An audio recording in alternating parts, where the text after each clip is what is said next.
Hi හැමෝටම. අද අපි රසම රස බත් එකක් හදන්න යමුද?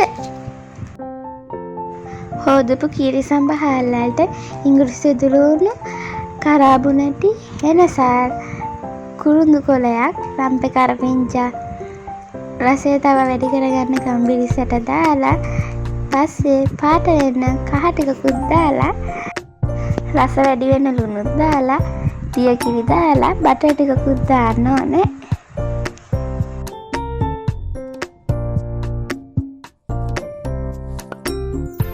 ඊට පස්සේ රයිස් කුකර් එක වහලා හොඳින් දැම්බෙන්න තියන්න. අපි පොඩ්ඩක් වත්තත් බලන්න යමු එහෙනම්. මම නම් මේ මලේ නම දන්නේ නැහැ. දන්න කෙනෙක් ඉන්නා නම් කමෙන්ට් එකක් දාන්න. අපි එහෙනම් කහබත් කන්න හොදි හදන්න යමු.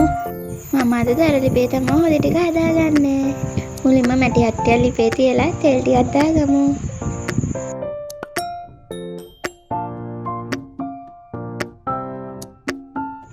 තෙල් ටික රත් වුණාට පස්සේ වියලි මිරිස් ටිකක් දාගමු.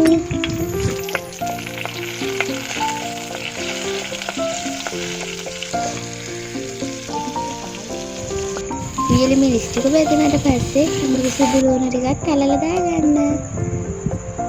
සුදුරු, මාදුරු, අඹ ඇට ඒ ඔක්කොම දාගන්න තවත් රස වැඩි වෙයි.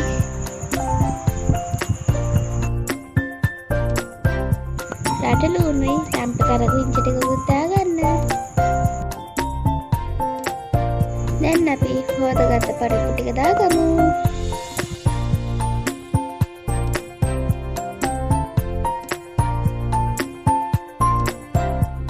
දැන් අපි කහ සමුතුන පහ කෑලි මිරිස් ටිකකුත් දාගමු.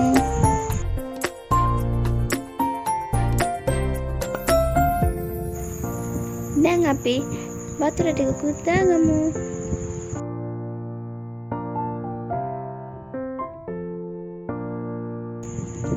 පරිප්පු ටික තැම්බෙනකම් වත්ත පල්ලෙහාටත් යමුද?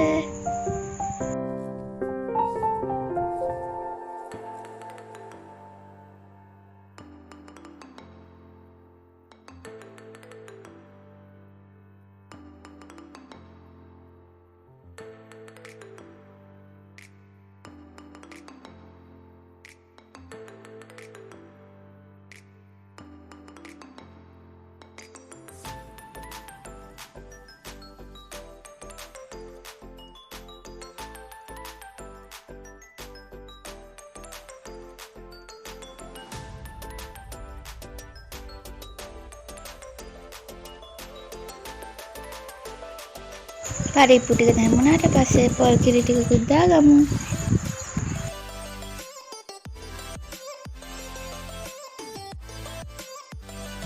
බත් ටික නම් තැම්බිලි ඉවරයි.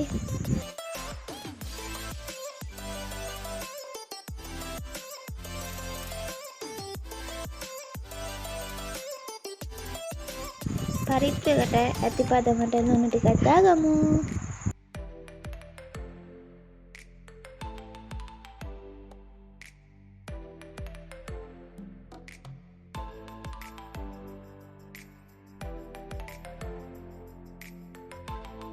පරිප්පු ටික නම් තැම්බිලි ඉවරයි. දැන් බාගමු.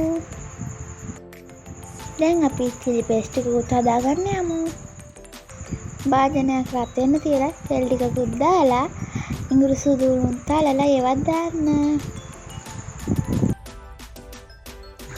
කපාගත්ත කරපිංචා ටිකකුයි රටලුණු ටිකකුයි දාගන්න.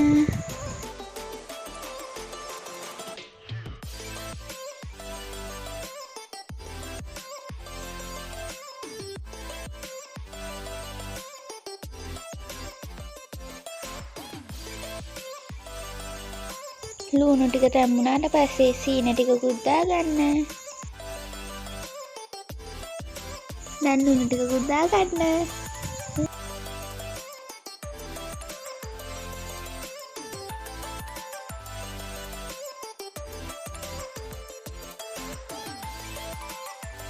කෑලි මිරිසුත් දාන්න ඕනේ.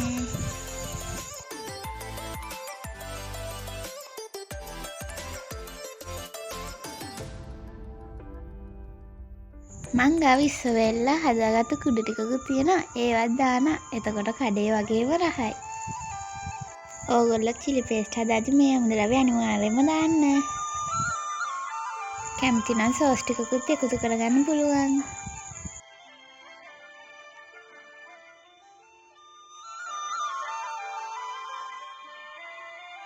දැන් නම් චිලි පේස්ට් එක හරි බාගමු.